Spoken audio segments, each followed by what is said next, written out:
కేటీఆర్ తెలంగాణ తల్లి విగ్రహం ప్రభుత్వంపై దిగజారి మాట్లాడడం మానుకోవాలన్నారు కాంగ్రెస్ నేత సామ రామ్మోహన్ రెడ్డి. ఇక భార్యను మారుస్తారు కానీ తల్లిని మారుస్తారంటూ కేటీఆర్ వ్యాఖ్యలు సరికాదన్నారు. కేటీఆర్ మాట్లాడే మాటలకు కేసీఆర్ కృంగిపోతారన్నారు. 10 ఏళ్ల నుంచి తెలంగాణ తల్లి విగ్రహాన్ని సెక్రటరియట్లో ఎందుకు పెట్టలేదన్నారు. ఇక కవితను ప్రపంచమంతా లిక్కర్ రాని అంటున్నారని విమర్శించారు.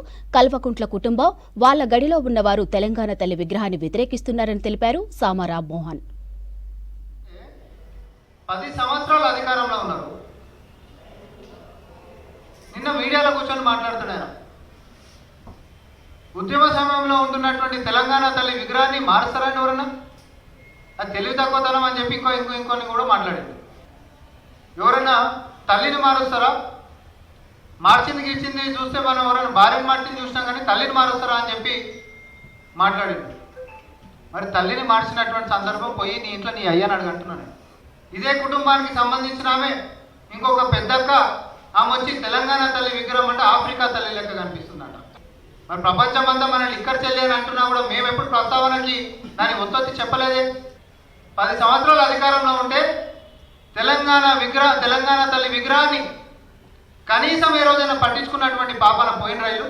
అసలు మీకు తెలంగాణకి ఏం సంబంధం? అసలు ఈ కుటుంబానికి తెలంగాణకి ఏం సంబంధం?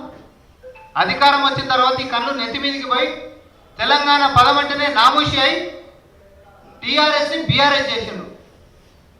మీ పార్టీ కార్యాలయంలో కూడా కనీసం తెలంగాణ పదం మీరు మాట్లాడనీకే మీకు నామూషి అయిపోయాయి కదా. భారత రాష్ట్ర సమితి అని చెప్పి పెట్టుకున్నారు. ఏం ముఖం పెట్టుకొని మళ్ళీ తెలంగాణ తల్లి గురించి మాట్లాడుతూ ఉన్నారు. తెలంగాణలో తెలంగాణ తల్లి ఉండొద్దు, తెలంగాణ తల్లి అయినా తెలంగాణ తండ్రి అయినా ఏవైనా కల్వకుంట్ల చంద్రశేఖర్ రావే ఉండాలి, కల్వకుంట్ల కుటుంబమే ఉండాలి అనేటటువంటి నియంత పోకడతో మీరు ముందుకు పోయారు. కాబట్టి ఇంకొకటి కూడా మాట్లాడింది ఆయన కేటీఆర్ గారు. అసలు ఏమన్నా కొంచెమన్నా ఉందా? ఉద్యమ సమయంలో ఉంటున్నటువంటి విగ్రహం యొక్క రూపం మారుస్తారా అని చెప్పి మాట్లాడాడు.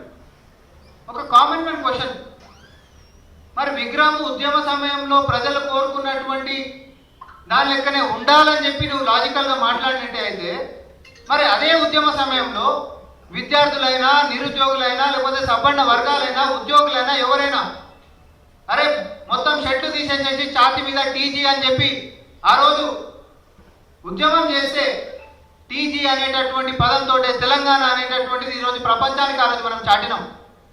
మరి ఆ ఉద్యమ సమయంలో ఛాతుల మీద టీజీ అని ఉన్నటువంటివి నువ్వు అధికారం వచ్చిన తర్వాత టీఎస్ ఎట్లా చేస్తావు చెప్పు. మరి ఉద్యమ సమయంలో ఉన్నటువంటి దాన్ని ఎవడన్నా తలతిక్కలోడు మారుస్తాడా అని నీ ప్రశ్న నేను నిన్నే